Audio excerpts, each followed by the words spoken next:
You have to accept the fact that the government totally wants to provide surveillance on every part of your life.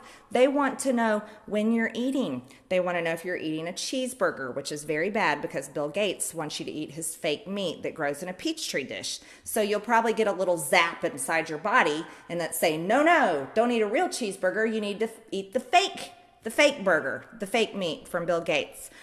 They probably also want to know when you go to the bathroom and if your bowel movements are on time or consistent. I mean, what else do these people want to know? Hi everyone, welcome back. Dr. Nitin Chhoda with Ignition Time. Thank you so much for your patience with me while I took a brief sabbatical on our channel, but I am back and just some personal stuff going on, spending time with family.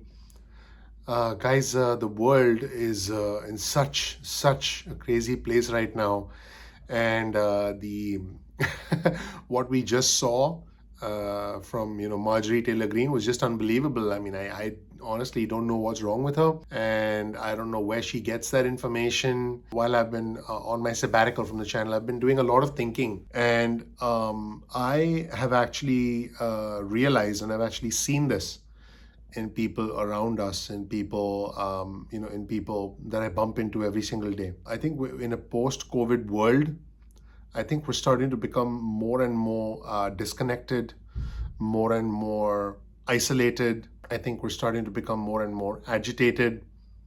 A lot of us are under a significant amount of pressure.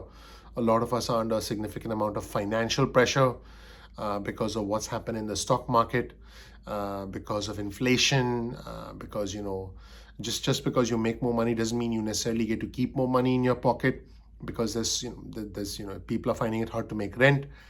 And during 2020, when I really focused on our channel, when I started our channel, I found that the focus was on stimulus news, and now the focus is on survival. And I think what's unfortunate is that politicians like Marjorie Taylor Green try to sow more seeds of division. And she is very, very popular. Marjorie Taylor Green is very, very popular because, a lot of constituents feel that she represents them. The problem here is that we're becoming more agitated, more angry, more divisive as a society. And honestly, that makes me really sad, because division is not where we should be heading.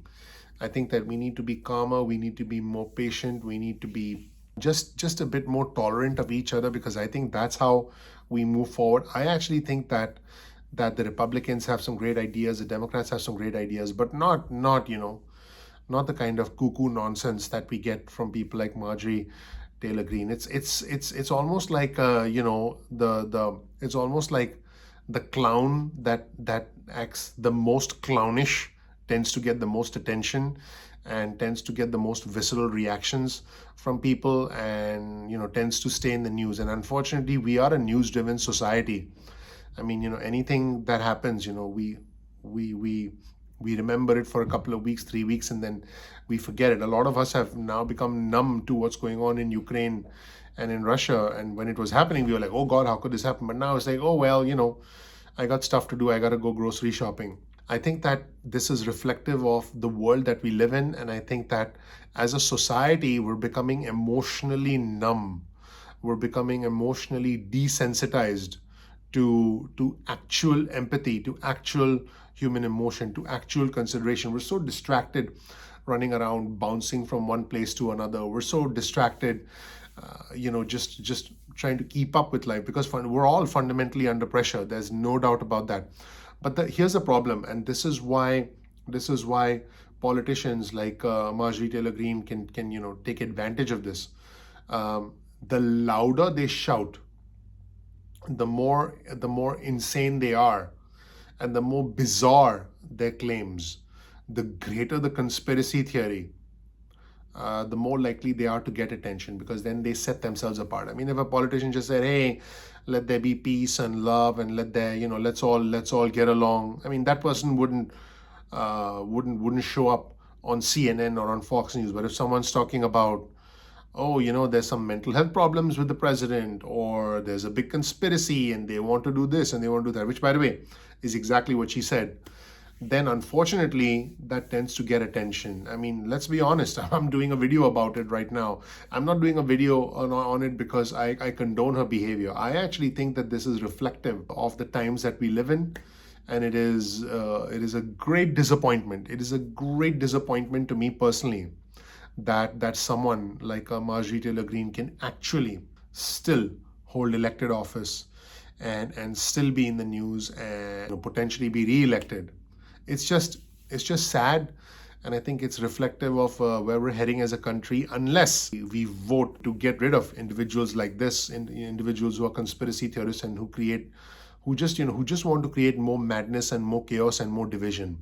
We need solutions to move forward as a country. We don't need more agitation and more trouble because we have enough of that. I'm actually personally finding, and I don't know, in fact, let me know in the comment section below whether you agree or disagree. I'm actually personally finding that people are becoming more and more detached, more and more disconnected, more and more distracted. People are basically trying to just survive, and because people are just trying to survive, this kind of out of the ordinary news, absolutely crazy rhetoric from people like Marjorie Taylor Greene tends to get more attention. Let me know whether you agree or disagree with this, because man, it's I think that in the past, maybe 5 years ago, somebody speaking like this would have been instantly cast aside by the voters, by their party. But nope, I think we have new standards in tolerance because we've fundamentally become so desensitized that you can only listen to someone when they're yelling and acting like a maniac, which is the day and age that we live in right now. Let me know what you think in the comment section below. Thank you so much for watching. Please click like, please click subscribe, please enable notifications. Let me know what you think about my analysis of the MTG commentary, and we'll go from there. Thank you so much. I'm looking forward to seeing you in the next episode of Ignition Time. Take care. Bye.